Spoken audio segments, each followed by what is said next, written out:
నెలలు జగన్ పాలనలో రాష్ట్రంలోని అన్ని వర్గాల ప్రజలు ఇబ్బందులు పాలయ్యారని అరకు పార్లమెంటు ఉమ్మడి అభ్యర్థిని కొత్తపల్లి గీత ప్రభుత్వంపై నిప్పులు చెరిగారు. రాష్ట్రంలో ఒక సైకో ఉండాలని, తోడుగా రంపచోడవరంలో అనంతబాబు అనే సైకో గిరిజనేతరులను గుప్పిట్లో పెట్టుకుని నియంతలా పాలిస్తున్నారని ఆగ్రహం వ్యక్తం చేశారు. గతంలో ఎంపీగా ఉన్నప్పుడు వేసిన రోడ్లను స్థానికులు గుర్తు చేస్తూ ఉంటే ఆనందంగా ఉందని, ప్రజలు కోరిన పనులను గెలిచిన వెంటనే స్థానిక సమస్యల పరిష్కారానికి ఎన్డీఏ ప్రభుత్వం అధికారంలోకి వచ్చిన వెంటనే పరిష్కరిస్తామని హామీ ఇచ్చారు.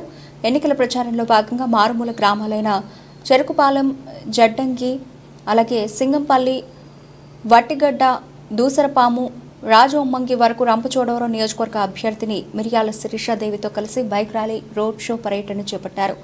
ఎన్డీఏ కూటమి ప్రభుత్వం ఏర్పాటు ఖాయమని, ఈ ప్రభుత్వానికి మీ ఓటు ద్వారా తగిన బుద్ధి చెప్పాలని ఓటర్లను కోరారు.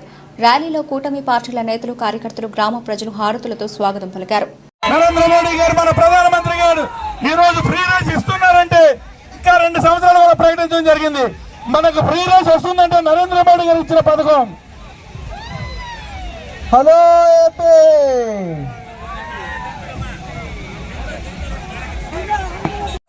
సింహం లాంటి